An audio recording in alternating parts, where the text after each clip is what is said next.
Hey guys, what's going on? Today we're going to talk about line diameter, and pretty much just pay attention to it when you're picking out your new line.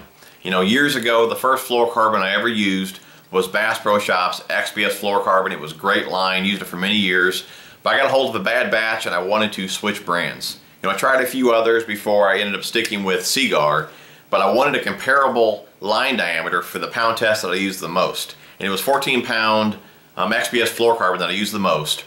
And 15-pound Seaguar InvisX is the same diameter. So I got the same diameter line, but a heavier pound test. So I got stronger line, same diameter, so it was a win-win. Now I use my pound test to help control the depth of my crankbaits as well. Now, years ago a guy had told me, kind of like a rule of thumb, you know, this goes by 12-pound mono. Every 2 pounds you go up in pound test, you lose a foot of depth. Okay, so if you're using 12-pound test, you got a 10-foot diver, you know, crankbait. If you go up to 14, you're going to lose a foot of depth. It's only going to run 9. If you go up to 16 or 17, it's going to lose another foot. It's only going to dive 8. Okay, so I use that for my square bills mostly. You know, I really don't really fish many mid divers or deep divers. I fish pretty muddy water. You know, I stay pretty shallow. You know, DT6s, DT10s is about the deepest that I crank, but most of the time I got on a square bill. And I like to fish those square bills really shallow. So a lot of times I'll put on, you know, 17, 20-pound test just to get a square bill that may run 4 to 5 foot, only to run a couple foot. And if you keep your rod tip up, you can get it to run even shallower. But again, by choosing or just picking a pound test, you need to pay attention to that diameter.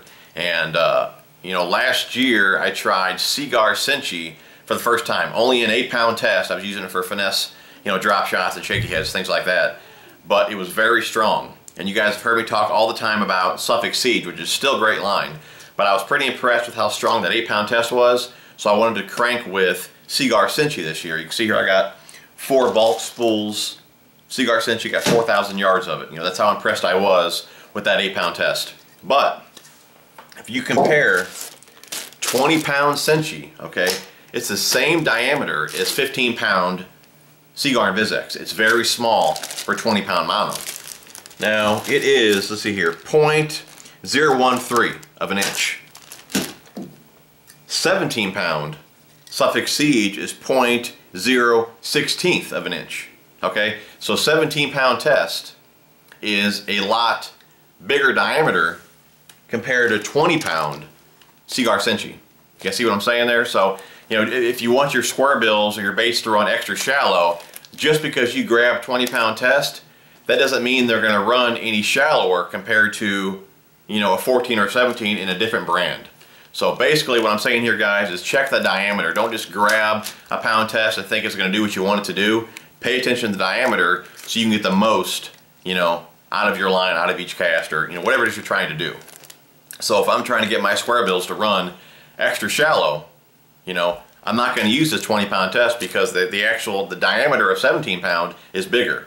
You know, the bigger the diameter, the shallower it's going to let your bait run. You know, the smaller the diameter, the deeper they're going to go. So if I want my baits to run extra shallow, I'm going to put on the 17 or 20-pound Suffolk Siege.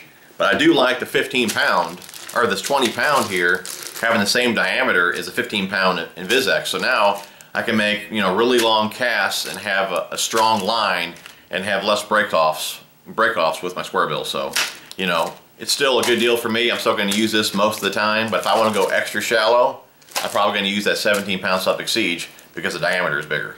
So, and I'm sure you guys are going to ask too, really what's the difference between, you know, we got InvisX here, I got a BrazeX, Tatsu.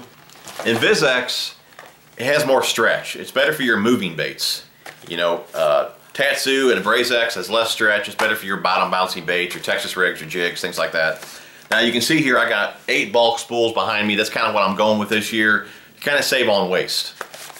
And I really wanted to go with Tatsu again, but a bulk spool of Tatsu is very expensive. And after talking to Trey, and you know, he said BrazeX is pretty good for the price. So I went with the BrazeX this year for my bottom bouncy baits, my Texas rigs, jigs, things like that. And I got the InvisX for my moving type baits. So if you want a good bottom bouncing line, either the Tatsu or the BrazeX, and the InvisX, it's a good all-around line. You can still use it for jigs and Texas rigs, but it's better for moving baits with the stretch that it has.